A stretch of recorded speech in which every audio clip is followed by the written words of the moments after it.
我取 Never Lose 的原因是因为我不想输。如果我遇上一个叫做永远都会赢的对手，我应该还是会赢他。 원래는 expression이 표현이라는 뜻이잖아요. 네, 근데 제가 영어 단어를 깜빡해서 R을 빼먹고 했는데 그냥 거기서부터 그냥 계속 쓰게 됐어요. 그게 딱히 의미가 있는 게 아니라 어렸을 때부터 그러니까 게임을 했을 때 친누나랑 많이 했어요. 같이 할 수 있는 걸 해서 누나가 그냥 그 푸우만드 아이디를 쓴 걸 그대로 따라 쓰고 있는 거예요. 그게 저도 어감이 좋아서 그냥 계속 쓰고 있어요. 그 어감은 전체적으로 다 좋아하는 것 같긴 해요. 我想不起来了，但是也是因为玩游戏取的，而且我很喜欢白色。有时候想说取一个简单一点的，对，就取牛排了。因为我最喜欢的食物。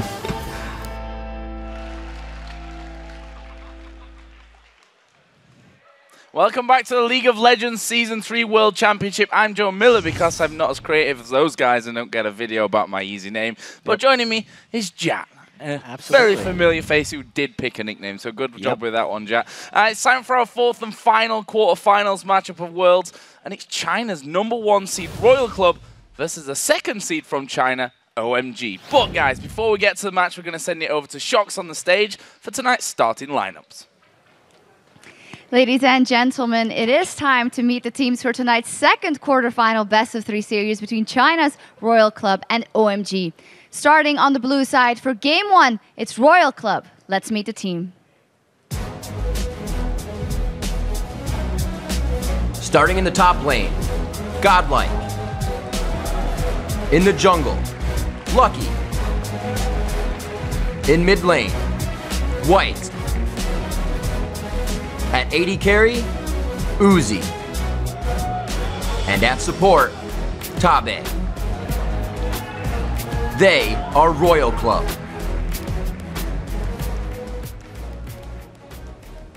And starting on the red side for Game 1, it's OMG. Let's meet the players.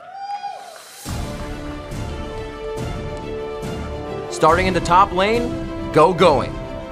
In the jungle, Loveland. In mid lane, Cool. At AD carry, San. And at support, Big Pomelo. They are OMG.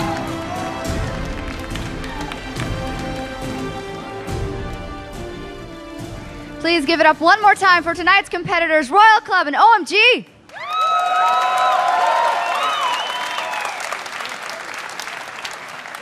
Gentlemen, please take your positions. Good luck and have fun. And let's send it back over to Joe and Jat at the caster desk for the game.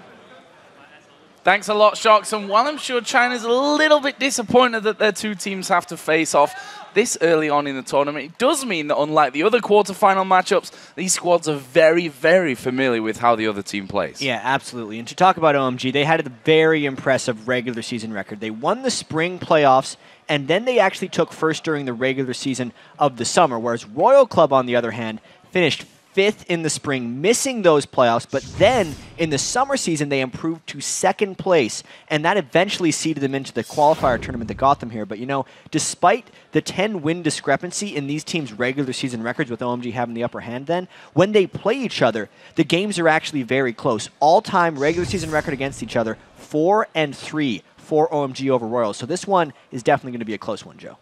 It certainly is, and it's really hard to call. One thing that we know that these teams are so very, very aggressive. So we're in for an explosive match. And then, of course, there's the fact that Royal Club beat OMG in the Chinese regionals to actually claim this #1 seed and come straight to the quarters. Yeah, and we're going to get to see which team was better off with that result because they have just been so close the entire season. Actually, to go back a bit, in 2011, this is a story about Tabe. In WCG, he was actually on IG, and my team played against him then. He played mid lane Annie and just stomped all over us. It's nice to see he's now moved on to support Annie and made it to the World Championships. I was always happy to see that. And of course, Uzi, we've talked about him a lot. He doesn't run any unusual champions, but he is the player to watch on Royal. Well, while Royal is making their first appearance on this world stage, we've seen already what OMG is capable of here. They've done very well in the groups. Sometimes just running absolutely crazy things like when they did against Lemon Dogs, but honestly, the leader for them seems to be Loveland. That guy has just been all over the map. I was trying to compare the jungler styles of the regions, and China's junglers were always the one that created the most action. They were very hesitant to farm, but pretty much always found ways to make plays. I didn't actually think it was going to work that well on the world stage, but the way they move around the jungler, and specifically how unpredictable and how he doesn't necessarily use patterns, just makes Loveland just on the next level. So, guys, while both of these teams are determined to get one step closer to Staples and the Summoners Cup, they're just a little bit sad that their path has to go through their regional rivals. 就是很不想抽到中国战队吧。最不好的一个签被他抽到了吧。还有抽到 OMG 的话，肯定是比较不开心，因为不想在8强就要淘汰掉随便一个中国队。应该是很好的竞争对手吧，因为我们在国内就是2支队伍一起出现参加 S3嘛。Today's OMG is much more stronger than those days we beat them in the finals. 就是我们这次交战肯定比上次更有信心。基本上我觉得银皇族信心还是很大的，我觉得胜率也是非常高的，因为我们对皇族了解比较多嘛。非常期待，我会全力以赴。准备好了。This is our time, like our destiny, because if we lose, we just go out. Two very big rivals coming out of China, and we're going to find out who's better right now. But Jack, that week of playing group stage here for OMG, we can't underestimate how, that's put them into a great place, probably mentally and physically here coming into this game. Well, there's definitely that inherent advantage of being here before, but honestly, getting past all that and being in the quarterfinals and then knowing that they have this 8 games to scout what OMG's been doing, they get to look at if they've developed any patterns. It might give RYL chances to go at them at level 1. And they were already familiar with OMG here, and also because of how isolated the Chinese metagame is from the rest of the world, they're back into it now. Even though OMG has just played 8 games removed from it, I wonder if they're going to jump back in or if it's going to change OMG's style at all. Well, let's have a look at the bans coming into this one right now. Orianna, Zed, both banned out here by RYL Club. Obviously aimed at Cool, a man who has done so incredibly well so far. And one thing we also want to point out in picks and bans here is Renekton in these teams' last 6 games against each other was either first picked or banned. So I really wonder if that's changed at all in this matchup. There's also the support Annie, which gets banned out frequently against RYL. They're willing to pick that within the top 3 picks, like almost any time. And obviously the Jungle York by OMG is something that is heavily banned away from him. So those are the 2 big things to watch for, or I guess 3. And there's just not enough bans left. We're going to see one of those 3 things. Well, we see Aatrox banned out here by RYL, and OMG have ran him already in the top lane and in the jungle there, so a little bit of variety going on with that one. We'll see how that kind of shapes up OMG's picking phase from this. They're taking a good while on their last ban, but they're going to go and finish off with the Elise ban. There's that Renekton first pick. Absolutely. Banned 4 times. The 2 games he wasn't. He got first picked once by RYL and once by OMG. So we're going to see whether Godlike can deal with that one. We know that these teams are actually very involved in the 3v1 dives. When we first started watching them playing against each other, we're like, are they still doing the 3v1 dive tower push thing? Yeah, they and are. It works really well. They're doing a lot of it. Because they execute it so well. Yeah, and these, if you've watched any of those games, you'll know how almost crazy these 2 teams are to just fight each other. They love just getting dirty and getting in there straight for the fight. So let's have a look at the picks on the other side. Corki and Ari, probably the 2 most hotly contested champions coming out of group stage. Yeah, the only one I'd have to throw in there would be Zyra as well, because she gets picked so much, but this is very much, I almost want to call it the things we've seen at Worlds so far, as opposed to not the things we were seeing all the time in China.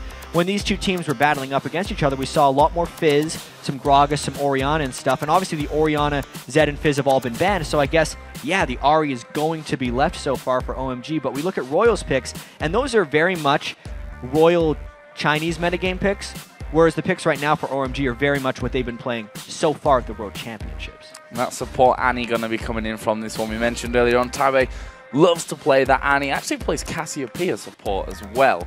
Has done over in LPL. So he's a little bit funky in terms of his picks. Let's have a look then back over towards OMG. We talked about Zyra and how popular she's been, quite frankly, here through Worlds. And it's strange because Zyra is both weak and strong to different things. Zyra's weak against assassins, which we've seen a ton of. But Zyra is extremely strong at counter-initiating and stopping dives, which we've seen a bunch of as well. So if somehow a team can pick Zyra and not get killed by the assassin, it's an amazing pick. But, you know, there's some pretty good R's in this tournament. Couple we've seen so far. Pretty decent. So it's going to be Lee Sin picked up here for Lovelin in the jungle, someone who Kobe mentioned, yourself mentioned earlier. He's been incredibly good for OMG so far. Lovelin's Lee Sin will be very exciting to watch, assuming we don't see a total curveball and see going with it in the top lane. Probably not. See what you did there. I didn't mean to. I never mean to do these things. But anyway, looking back at Royal, Uzi getting to pick Caitlyn is one of his bread and butter champions. There's actually a clip online of him pulling off an amazing kite with Blade of the Ruin King Caitlyn, which is something you almost never see.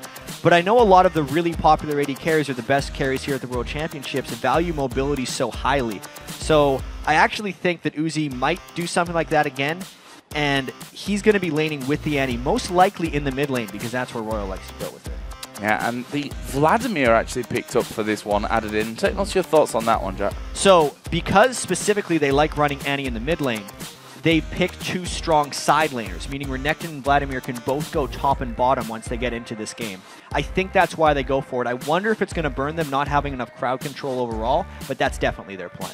So a Jax going to come out here for Going by the looks of it. I actually did play Jax in the third and final game of the qualifier final where Royal Club actually took down OMG in a clean sweep there. So he's already got some history with that Jax in this matchup. We'll see if it's better for him today.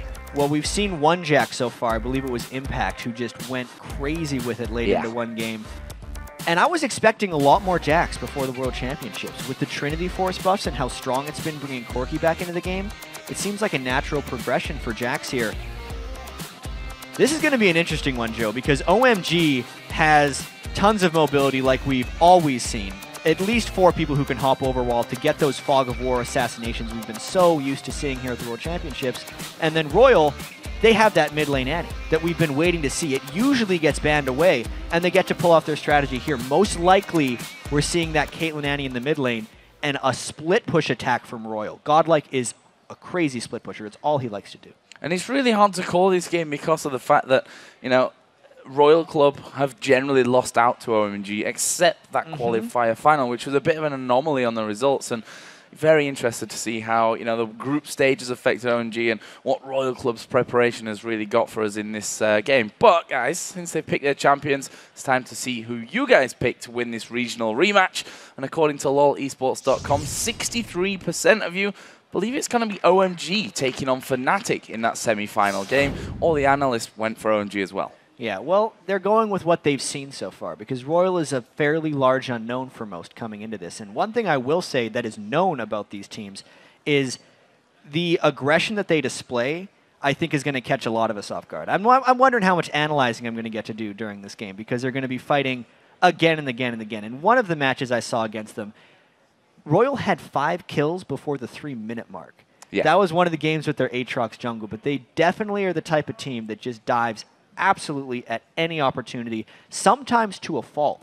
OMG is more objective focused and generally does better when they're grouped as 5. Royal is, of the two, crazy enough to think, the chaotic ones. Well, we are going to get into this one and see exactly what the game's got for us. So, match number 1 between Royal Club and OMG. This game, a best of 3 for a place in the semi-finals to take on Fnatic. Yeah, and this means after this set, we will have 4 teams left in the World Championships. We're definitely going to have one Chinese team. I guess there's a solace in that of getting matched up against each other in the quarterfinals. They will move on, of course, to play Fnatic, but they can't be looking ahead to that game. They're completely focused on each other.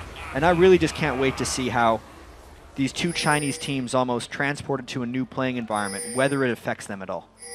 Well, up until now, we've seen nothing crazy, but we're only 1 minute in. There's still time. All right, there's still time for the craziness to happen. They're definitely thinking about it, because Royal, knowing they have Annie, Tabe always starts, charges up his Incinerate, stun on Annie. That's why he's low on mana right now, because he's been charging up his passive to get those stacks. And they can go wherever they want. They can get group stuns if they catch OMG in the right spot, which is why it's actually a little bit scary for OMG to be walking in the way they are. That's actually why Lee Sin was ahead of the pack, because he could theoretically eat a stun and then safeguard back, even though he's already skilled up Sonic Wave, so he couldn't have done that. Close enough. But they did get in there. They actually walked over the top of the ward there, so Royal know that OMG came onto that blue buff side of the map, and it looks like they may be trying for something similar here on the other side. That's also warded up by OMG, though. Yeah, OMG's going to see this, and I wonder if they're going to collapse back. They actually haven't committed to any lanes yet. Now Zyra and Corki are going up top. Loveland might try and steal this away. Whoever gets this buff steal is going to put significantly far ahead in the early game. Oh, Tabby going around the corner there. He's going to get stunned up by Counter-Strike, but we can see that Lucky has been able to take that blue buff away. We could probably expect pressure now coming down onto Royal's blue, surely. Yeah, I'd actually expect a race to that blue buff, and since Royal has their 80 carry support in the bottom lane, it is an uncontestable blue buff as far as Royal is concerned. Loveland's going to get that. It's actually only going to be about a 15-second delay for Loveland when all is said and done, and he should be able to recover from this. Getting a bit of help there from Big Pomelo. Getting down from that top lane. So let's talk about the lanes here as the junglers get back on their way, on their paths. It's going to be 2v1 in this top side of things with the Zyra Corki taking on Renekton. Bottom side, a similar thing with Uzi and Tabe on Caitlyn and Annie taking on GoGoing's Jax. Yeah, and I really want to see if we're going to get the 3v1 dives in this game, but because of the way the junglers started, the dive would at the very least be delayed here. Knowing GoGoing knows that Lucky started as blue, so he'd have to go all the way to red and then all the way back to get him. And also, since Loveland started at the enemy blue, his gank path would be delayed as well. So we're actually just seeing very standard 2v1 tower pushes and junglers coming to defensively support. It's not that common that we see this in Royal OMG games. Well, speaking of coming to support, Lucky going up towards his top lane here. And making sure that Godlike, you see a statistic there at Renekton, 75% of the with a win ratio with that one, and has been an incredibly hotly contested pick over in China, that's for sure. Lovely now coming down to the bottom lane to do, well, to pretty much mirror what Lucky's doing in the top side. And I think a lot of the importance of Renekton in these matchups, actually, they're going right in. They're going straight in on towards Tabe. He's going to have to flash, puts down the stun as well. Lovely flashes in though. He's going to get Tabe very low. Finishes off there. First blood going over. Meanwhile, White so incredibly low in that mid lane. Manages to survive up for now. Uzi survived in the bottom lane as well, but OMG draw first blood. That's just Royal not respecting the Jax. GoGoing got early experience from the jungle, was getting experience at his turret, and then all he had to do was charge up his Counter-Strike and go in. Oh, they're going in for Cool here as well, who does have a flash available. He's going to flash away from the flag and drag there and manages to stay safe, but no flash available for him. He's still level 4 as well. He's going to be a target. Yeah, like we said, fast ganks all around. We're trying to talk about the bottom lane gank when the mid lane gank happens, but all said and done, OMG absolutely comes out atop that trade because they could combo Jax's stun with Lee Sin's resonating strike and guarantee the kill on Tabe. It's one of the reasons I'm surprised that Royal is doing the 2v1 in the bottom lane. Annie would do better to get back if she's trying to push up mid lane and work on dives and stuns there because the lane is shorter and he would be able to make the retreat. It is very dangerous for them to 1v2 against the Jax Lee Sin because that very thing can happen to them and give them kills. And the fact is, if you look, with Jax now got himself that Vamp set to Crystalline Flask, plus some potions as well. It's not really that easy to push out of the lane. We'll see how that one all develops. Finally, OMG putting down a bit of damage onto this top tower. Not quite as much as Royal have done in that bottom side, but that first blood coming in there is probably going to make them very, very scared of being pushed that far again. It's going to absolutely stop the aggression from that Royal lane, unless they continue to disrespect the Jax in that lane. But once he's gotten a whole bunch of levels, they can barely even 1v2 against that Jax. Jax is going to become an absolute monster against that Annie Caitlyn lane. We can see there, he's freezing up this lane nicely. Doesn't want to be pushing it all the way back and make it a bit easier for Uzi and Tabe to be farming there.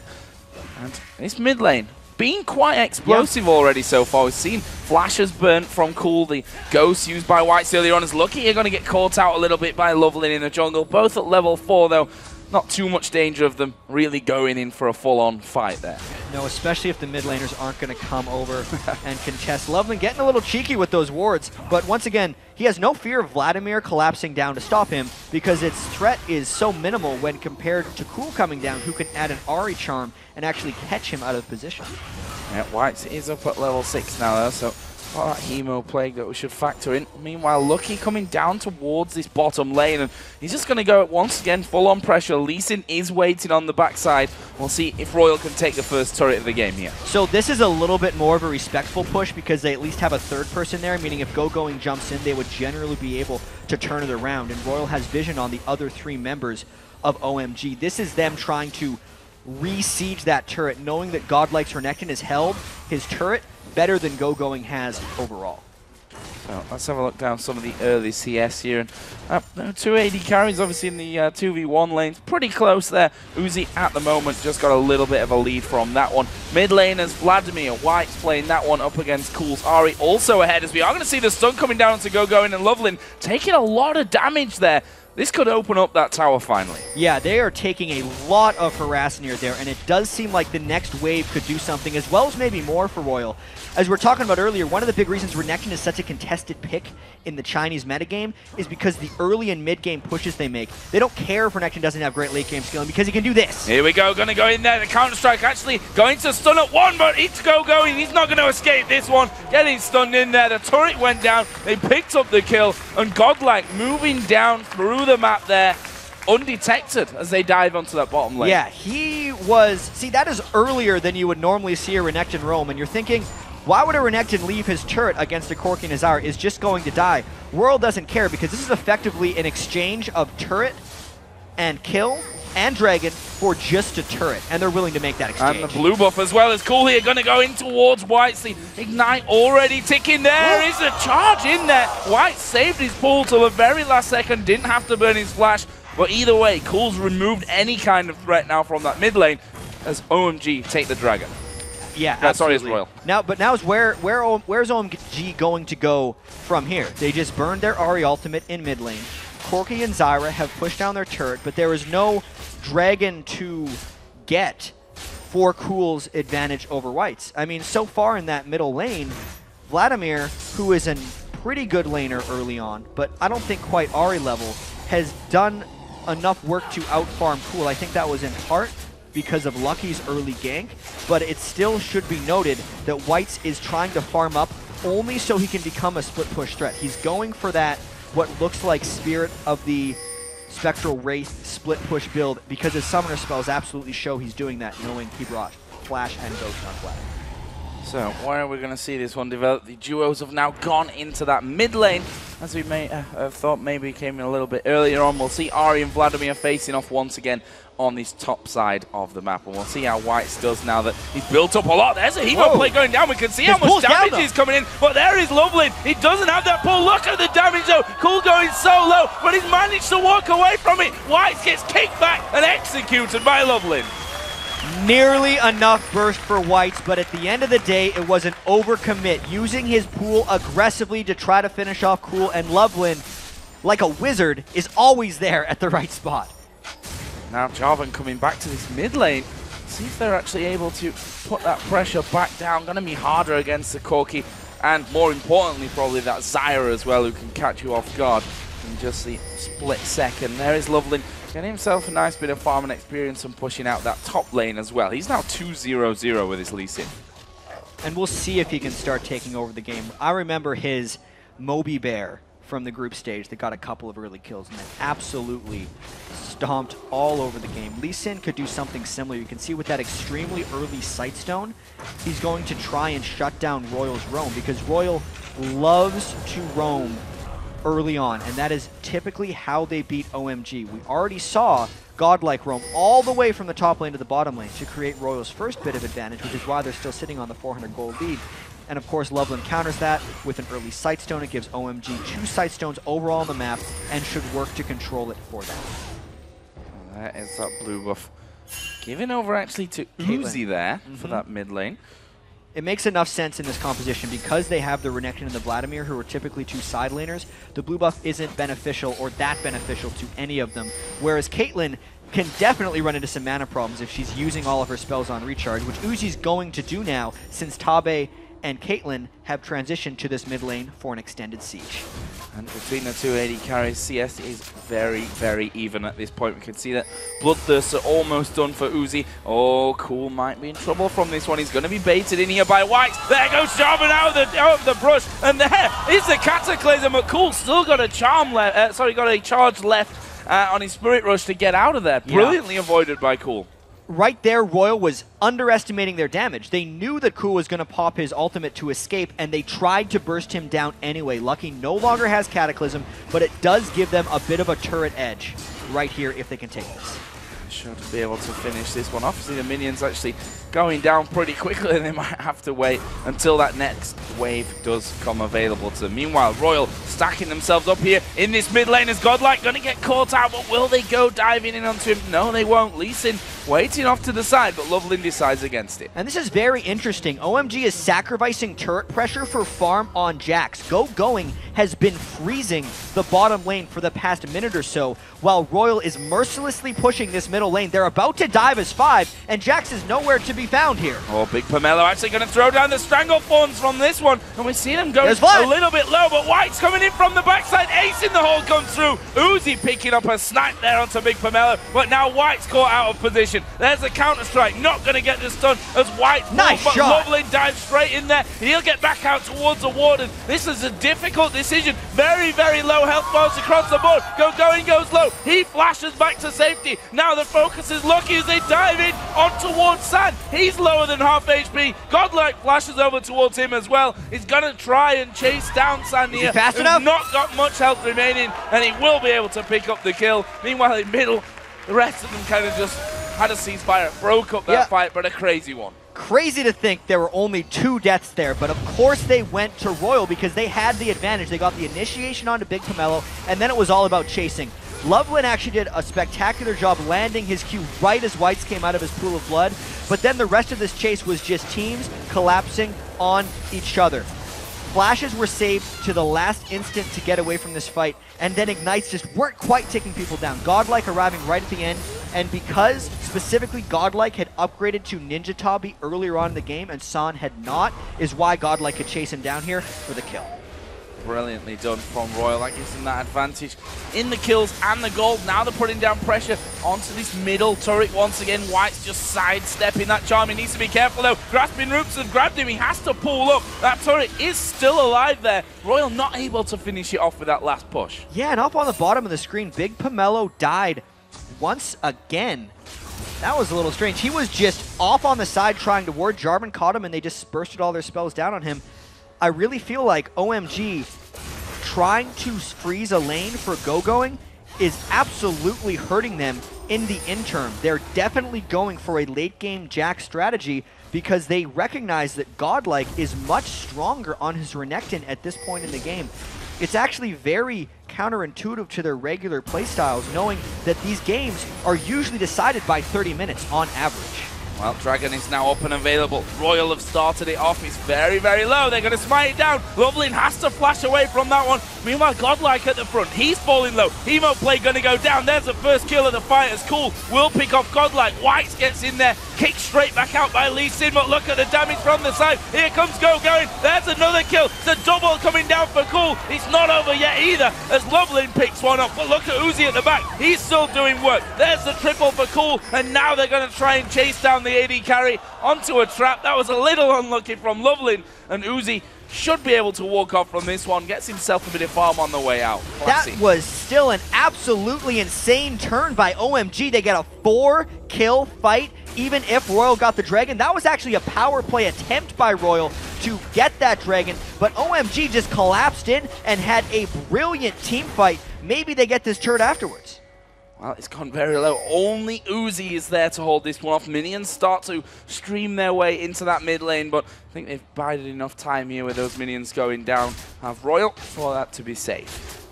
Yeah, so the fact that Ari got 3 kills in that exchange means Cool is an absolute monster coming in. We have to see this fight again and figure out just how it happened. Tabe's stun got burned on Loveman as he was escaping, which meant they didn't necessarily have it for the fight. And even though Royal landed a 4-man Hemo Plague, Uzi could never get in position to fight this one properly, and Godlike did not get off his Renekton ultimate because he died so early on. That is so core to Royal's mid-game teamfighting strategy, is to have a Renekton in the fight for an extended period of time. Once he was gone, all OMG had to do was finish off Lucky, and they could just chase down the rest of the team. So 6-4 in kills. Still, Royal Club hold that lead as cool here. Going on towards Godlike, gonna use that ultimate, but not quite enough to burst him down. He's got Meat Spirit, the Sunfire Cape finishes. White's here, gonna have to use that Ghost. Goes into the pool just before that Counter-Strike stuns him up, but they're gonna close in on him. This is bad news for White. He still has a flash available though. When's he gonna use it? There is a flash away, and with the rest of Royal coming around, they actually back off. Both of Royal's solo laners are getting pushed on a little bit. We saw Cool nearly take down Godlike because Godlike has no magic resistance, and that's actually going to be a problem considering Cool picked up that triple kill in early DFG. And then White was trying to split push against OMG's other solo laner Going and immediately had to just get out of there with his Ghost. That's not good for Royal overall, knowing that they kind of had a bit of a split push strategy planned and that it's already getting countered is a bad thing. White's is actually transitioning potentially early off of this build. He had a very early Hextech Revolver, and if he was truly a split push Vladimir, he would have built the Spirit of the Spectral Wraith very early on. But the fact that he has not built that yet, and he may be going towards a Zhonya's Hourglass, could just be Royal saying, yeah, we cannot split push anymore. Let's go team fight with this.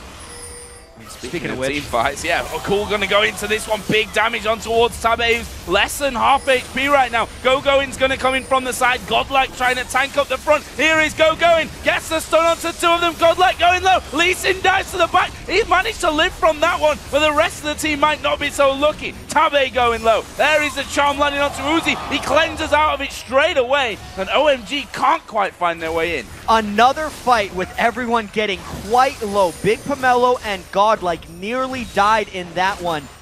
These teams are good at team fight because they do it very frequently. It's amazing this game is only 6 kills to 4, and honestly, I think one of the big reasons Royal cannot chase on for these kills is they have generally low crowd control in their composition. They don't have a true mid laner right now. Vladimir and Renekton are both kind of side laners as far as team fights are concerned, and they don't have the traditional lockdown or assassination that we're used to seeing here at the World Championships, which is allowing OMG to disengage from a lot of these fights.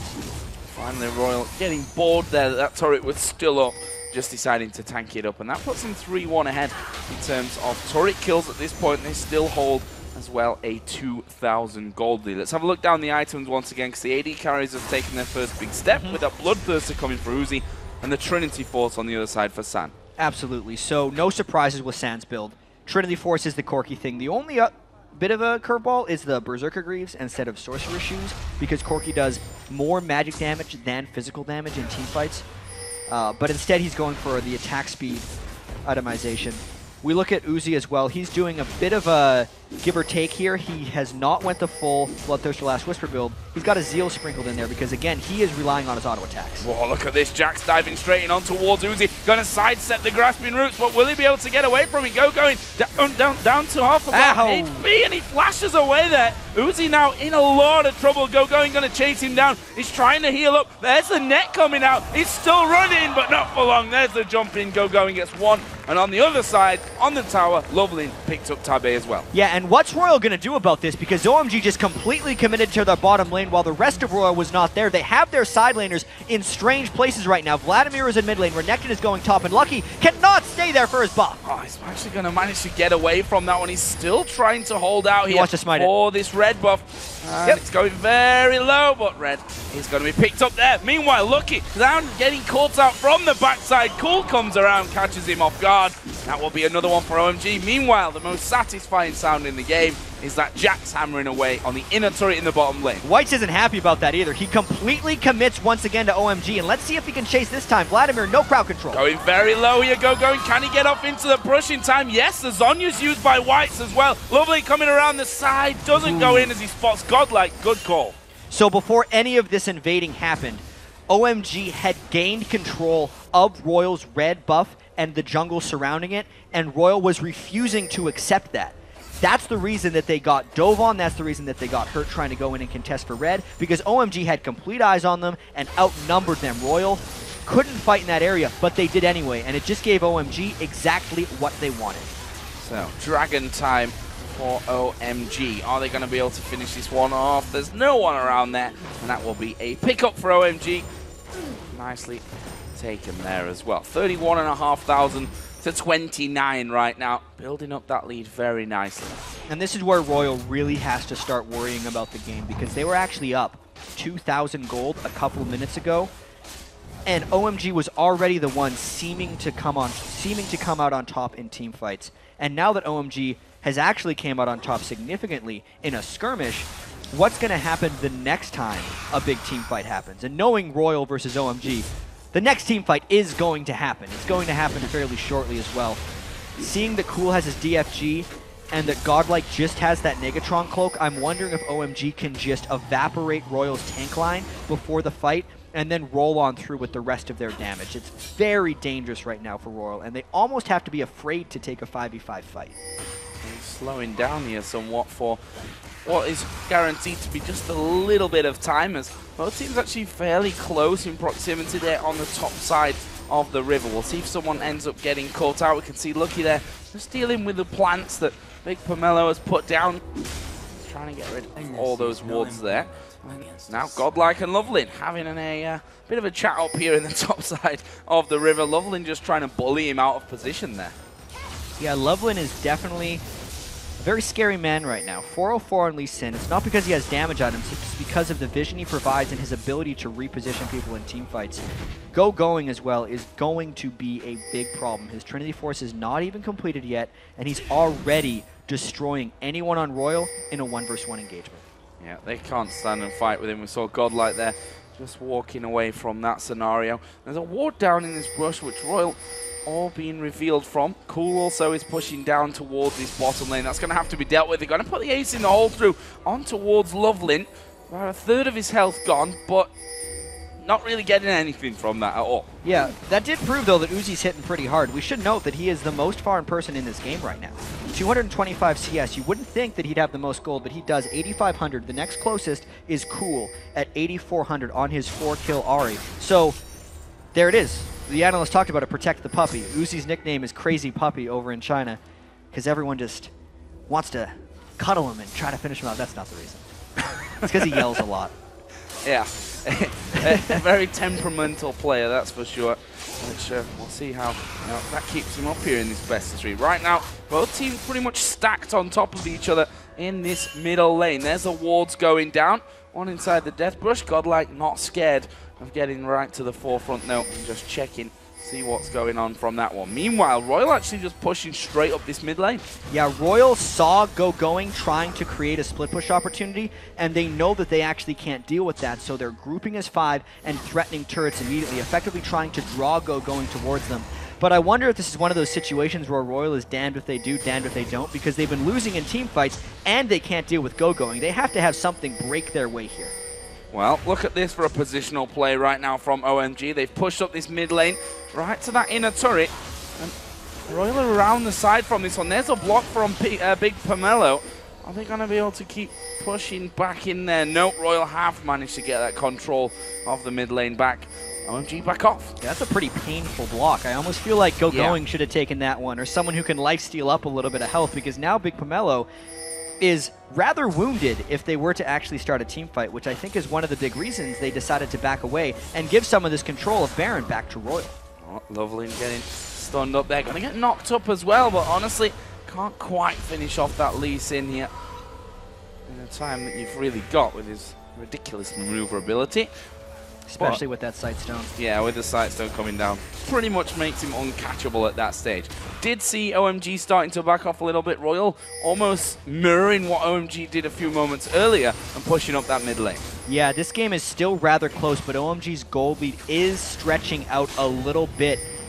And OMG's very comfortable with where they are at in this game right now, because they know eventually Going is going to reach a point where RYL isn't necessarily able to deal with him. And RYL might get this fight, though, and it's in OMG's turret. Yeah, he's managed to dive in there. Look how low Tabe's gone. Gets knocked up. Cool now, unstoppable as he finishes off that kill. Lovelin goes low. He manages to get back, but the flash in from Uzi will secure them one back. and it's now a 2-for-1 fight. There's Ace in the hole Right back coming in. through. Go-Going dives to the back line, but he will fall. There's the charm onto Uzi. He's going to cleanse. San going for Uzi's two. still alive. Doesn't get any of them as the Zonya's used there by Whites. Crazy turnaround again. And we talk about Uzi's positioning and his kiting ability right there. He seemed absolutely dead in that game. Even when he took a charm to the face, he still stayed alive. And a fight that seemed to be a disaster for Royal might just turn into a win and a turret, Joe. That was really strange from San. Yeah. The fact that he got Uzi so low and then switched to Whites in that second. He's like, well, I got a Zonya, so I'm going to get out. I almost feel like he thought Uzi was dead before that happened. Let's take one more look at this one. Going re-engaged with the flash, and everyone thought they could get Uzi right here. He got the one, he thought that missile was going to finish him. Yeah. He thought the missile. San was thinking one step ahead. That's like taking your eyes off the ball before you catch it. He dropped the pass, and everyone on OMG died for it. And what could have been, or should have probably been, a double kill for him there. Yeah. Turns out to be a death with no kills picked up for him. Either way, good stuff from Royal to stop that happening there. You see that bottom lane being pushed out once again for Go-Going. Now got that Trinity Force finished, and he's going Blade of the Ruin King second. Yeah, that's a very offensive Jax build, actually. If Uzi can position well enough in these team fights, knowing that he now has Cleanse and QSS, OMG might have a problem closing down onto him. This is actually becoming one of those Royal games where, yeah, you have to protect Uzi. The Caitlyn is the one thing in this game that could potentially outscale and win Royal the match. Godlike is going to just have to be a tank that blocks for him. Tabe is effectively going to have to use his Tibbers for the defensive stun. And knowing that Jax is in the bottom lane right now, Royal is just all out this Baron. This would be a 50-50 steal chance against a Lee Sin or a 5v4 fight. Jax is pushing the inhibitor in the bottom lane. Something's going to happen soon, Joe. They're pushing through. There goes the kill. Cool. He's godlike as he takes down Annie. Big Pomelo is low. He is actually going to fall as White picks himself up a double. Royal going to keep going on Baron, but they're losing the inhib. Absolutely nothing is stopping Jax here. At the best, this is inhibitor traded for Baron. Baron is still not down, though. No, but Lee Sin is. He gets sniped off at the back. There's the chance to steal. Completely gone. Royal going to be recalling here. Well, that turret is already down. The inhib itself is now going to be finished off as well. Classic question here. Is a Baron worth an inhibitor? Things have changed over time. I've actually seen it go both ways. Since home guard boots have been added to the game, I've seen teams be able to reactively defend their inhibitors with home guards, and Royal needed to make a play in this game. OMG committed to trying to get both. They could have just given up the Baron. Instead, they gave up kills as well for an inhibitor trade. We don't know actually how to call that one. We just got to wait until they keep fighting. Going, goes in. The Crocodile was waiting for him around the corner, but Counter-Strike means he's getting out safe. Royal Club going to be picking up a Dragon here as well. So they've lost that in him. They've picked up the Baron. They're going to get themselves a Dragon. That leaves them ahead now in the game by 1.1 thousand gold. Yeah, and this is about a 3,500, maybe more gold swing. I'd have to check exactly because they were down quite a bit, and specifically, this gave a whole bunch of more gold to Uzi. He's now almost 12,000 gold on his Caitlyn, which is 1,500 ahead of Cool's Ahri right now. Despite Cool being 7-0, it seems crazy at that, but Cool is not actually getting much gold for killing Tabe at this point because he's already killed him 5 times. That completed the 3rd big item onto Uzi. And the fact that Royal has the Baron buff now effectively means that OMG's engagements are inherently more dangerous while Royal is just trying to get Uzi to that 6 item 80 carry Caitlyn. So there. Going in the mid lane, just pushing things out and doing the work in terms of getting that inhibitor back for OMG to make sure that Baron wasn't lost and they didn't get anything in response to that one. Right now, Royal, they're trying to get some vision down of their own on this bottom side of the map. We can see that Whites has actually started to push down there. A lot of pings going on as they spot Lee Sin. Godlike actually all up in that jungle, but they've got full vision here, OMG. Exactly, and the fact that Royal is pushing the lane that has super minions effectively defends the inhibitor for themselves. The thing they have to worry about is the stronger other lane since an inhibitor is down, and those minions destroying Royal's turrets. But they are ready to go in and dive this, and I have to call out Whites' build adaptation, going Deathcap and Zonies instead of the split push Vladimir build, and being a massive factor in these team fights as Royal just brute forces their way in as OMG is completely contained within their base. There is flash up on Tabe, and he might go for a Tibbers. This could be an attempted end by RYL.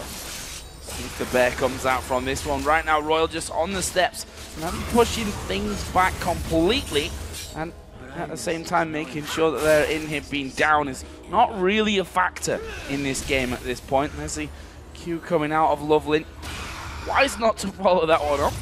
The rest of the team, there is a flash. Tibbers coming in, not really doing what they would have hoped from it, and RYL back away to the steps. There's the Stranglethorns going down as Whites gets into the base. There's the ace in the hole. Uzi gonna pick that one up. That's already one man down. Can they finish off the tower? Charm landing onto Godlike. He's at less than half as going dives into the back. Lee Sin kicks the three of them in, but Godlike still got enough health to maybe survive this one, and with the rest of his team all there with him, this is bad news. And they still have the Baron buff on 4 people. Only Cool and San are alive. They're trying to go back to base to get health, but RYL is still pushing in. They've got the Baron, and they're making their play. They're going to try and win the game right here. 32 minutes in, 2 men left alive. They dive on towards Corky and Ari. They managed to get Godlike a little bit lower. They're back. I thought they were out of minions. They're there. Minions are there. The Charm landing on towards Lucky. Here comes Big Pomelo. They're on to the Nexus, but can they finish the Nexus? Corky goes down. Ari goes down. Only Zyra left to defend. This is going to be game number 1, going over to RYL Club. They were so excited they were falling out of their chairs by the end of that one, and what an insane ending. We knew RYL Club and OMG would fight like crazy. We knew RYL had that window in the game before Renekton got outscaled by Jax. They rushed the Baron. They traded Baron for Inhibitor, ran right up the Inhibitor lane, went for the Flash Tibbers, won the fight. Uzi could not be stopped, and he finished him off. Crazy, crazy ending to that one. We can see OMG wondering a little bit, how did that happen to us? We had that gold lead going down. We made these decisions. Going just having a chilled drink right now. He doesn't look too worried, I have to say. And it is a best of 3 of all. This is the first blow, if you like, from RYL Club, but there's still 2 games left in this series. OMG's not out yet. No, and if we had questions about whether RYL would be slow starters, I think we just answered them right there, because that was a rather quick game. 32 minutes and 47 seconds. That's pretty much right on average with what those guys played in the regular season, and I'm still a little blown away by the ending of that game. Well, we say it's a quick game, but the fact is that it wasn't quite as kill-heavy as some of the other games that these guys have played. We mentioned the Jax, who was freezing the lane pretty much right under his own turret in that bottom lane, and playing it slow that way to try and get himself into that later game. Yeah, and I think the story of this game was very heavily hinging on Going's choices to split push and the quick decisions that RYL made.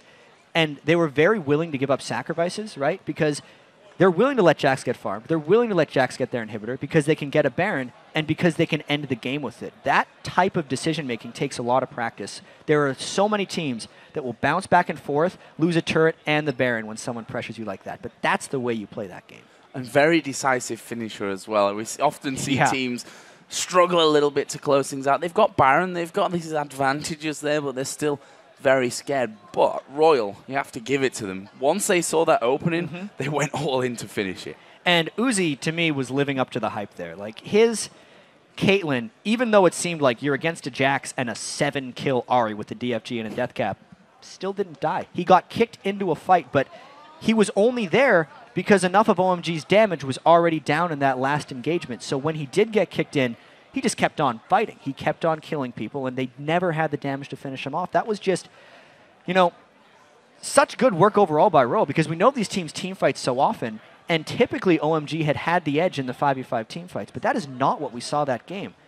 Whites' Vladimir landed some ridiculously strong hemo plagues, and I think that really turned more than we're giving him credit for. Well, we will see RYL go 1-0 up now in the best of 3. Not all over yet, though, for OMG. We'll see them in action in Game 2 in a little while, but for now we're going to head over to Riv and the guys at the desk for their thoughts on RYL's win. Thank you very much, gentlemen. And I think we raised an eyebrow as well with the composition coming in here from RYL. It said fight. That's what the Chinese teams like to do. Imani, we've been saying it the entire time. You're just itching to go. Start off. I actually really liked RYL's composition. It was a bit unique, and when you have champions like Renekton and Annie that early in the game can put out a lot of AoE damage, of course you have to remember Tibbers is sitting there burning as well in that AoE. And when you pop that Hemo Plague, and with a frontline mage like Vlad who's constantly doing AoE, it magnifies all of that Dominus and Tibbers damage as well. And it makes things pretty vicious if you're going to have an extended engagement. And if we look at OMG coming in, trying to kill Uzi, cool on Ahri, looking for that opening, it takes time to get that opening, and all the while your team's just getting burned down. That being said, you know, they are going up against a very mobile comp here. Lee Sin and Ahri, it's not a wombo combo. That takes definitely some skill and some precision to land that. A couple times, Annie's done missing, so it's a very, very complicated comp to pull off. And people will probably wonder, like, why did Uzi play Caitlyn that game? He's not known to play Caitlyn. He normally plays hyper carries like Trist or Twitch. And the reason is, OMG knew that he wanted to play Twitch, and they picked Jax, Lee Sin, Ahri, which are not good champions for Twitch. You can't hit Lee Sin because he's too mellow. You can't hit Jax because he has Counter-Strike up, and Ahri's just an assassin that's going to kill you. So he picked a much more safe champion like Caitlyn, and he was still able to carry that game. Yeah, Caitlyn really worked for him in the team fights, being able to use his maximum range. Actually does really well against the Corki in lane, but the matchup was dodged. There's not much synergy between Caitlyn and Annie, so I kind of frowned when I saw that, and I would have liked to see something else, but Uzi definitely shows why he's so good, because he has his long range, uncatchable AD carry, and if he gets caught, it's because he wants to. If he wants to get kicked in the middle of a fight, he'll allow it. But otherwise, he'll just place. His reaction time on cleanse is unreal. Oh, yeah. So these team fights were really fun to watch. We should bring up a clip here. Yeah, let's get the replay on the screen. We have one prepped.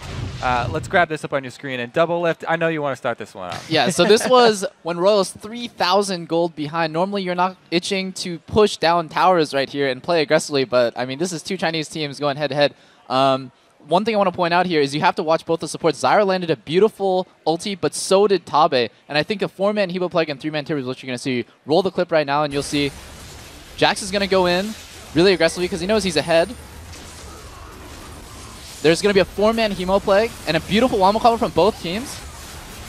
But I think Loveland overcommits right here.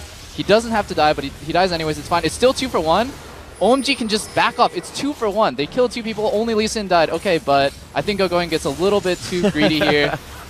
And this is just Son playing really well. He cleanses Ignite, sidesteps the missile, and just kills. So that was just beautiful. Playing really well right there. That was the amazing. Sidestep on the missile. But yeah, the cleanse, immediate sidestep. Uzi had already committed to his Valkyrie forward because he was like, shoot the missile. Oh, he's dead. No, he ends up paying for it because the Vladimir he's going after has Zanya's. And just the presence of mind to not cleanse Jax's Counter-Strike and to save the cleanse for later is it's just too amazing, dude. Uzi is so good. As well, you have to shout out, you're like, oh, Loveland overcommitted. He didn't have to die there. Uzi flashed forward to get that shot to kill him. Yeah, that's true. That's true. So a good question here is, when is it a good time to be able to fight when you're 3,000 gold down? Because that was kind of one of the biggest points you had coming into that. How does a team find that opening? Well, generally when I watch two Chinese teams play, any time is a good time to watch a team fight. Like, just go, go, go, go, go. And it's just a wombo combo versus another wombo combo. Go ahead. At the same time, though, eventually throughout the game, you saw Jax split pushing becoming an issue. So when they actually have everybody locked up in a lane, they become very clustered and very predictable. And that's where those AoE teamfight can come in. If Jax is coming straight at you, you can at least dodge Counter-Strike. That's what you saw at the start of that fight. Jax sweeps in, Counter-Strike's only one target, Renekton. He doesn't care. Everybody disengages, whacks away at Jax. If they're coming from different angles or they're spreading AoE like they did that one Dragon fight where they turned it around, I would have never guessed they would have, but they just let RYL have the Dragon. They came in, spread out, and used their mobility so well to counteract the AoE comp. This is actually probably why RYL was pushing, because if they didn't, they would get split pushed and mobility would have torn them apart. So what do you guys feel learning a little bit about the strengths of each region coming in here? Obviously, we see China's region just being one that fights. OMG put the stamp on that as they went through their group stage. Do you think that's the one that's going to get it through? We also have, SKT, who does themselves like to fight, but only when it's surely warded and everything's going their way. I just can't stress enough how well these guys fight each other. Every fight, 10 to 15% health. They would leave the fight. Coming one more time, just hit somebody, leave again. A little bit. Yeah, just one fight went on for a good 35 seconds, and one guy died, and all the rest were hit on like 15%. I don't even understand how that's possible. They fight so much, they get a lot of practice at it. That's you got to give it to them. This is definitely going to be an action-packed series. I'm much more excited for the rest of it now than I was at the start. One thing that we haven't touched on was the Baron, and whether people agree with it or not. Take Yeah, it sorry. away. I think that Real quick, yep. Royal played that really well. And again, it goes back to the fact they didn't have an answer to the split pushing Jax. So they lost the inhibitor. And when they took it into the lane with the super minions and then shoved it in afterwards, they nullified the gain from the Baron, took 2 towers, took the inhibitor, and just went all in one more time. So that was a fantastic use of that Baron. Crepo, final thoughts? Yeah, OMG was pretty much forcing a guaranteed split push with a 50-50 Nasher. Right. And Royal just read that completely. They knew if we give them a 50-50, the game can be done here. If we deny the possibility of a 50-50 by engaging and getting Lee Sin down and then taking Nasher, trading it for inhib and then pushing the inhib lane where the inhib was down, that was the correct play, and I just really like how they played that. Really good read. If anything I learned from you is that 50-50 is always on your mind. You're watching for a team to make We've that lost mistake. too many 50-50s. They're not 50-50s. They're more like 40-60s. All right, everyone. We have to take a short break right now, but when we return, we'll see if Royal Club can lock down the series and a spot in the semifinals, or if OMG can force a Game 3. But first, we turn up the volume and listen in to the sounds of the game as the members of Royal Club celebrate their first win at Worlds. 对，一波一波一波，抢 A 了，抢 A 了吗？没有打人啊，打人啊！你看小狗在干嘛？保护小狗。nice， nice， nice，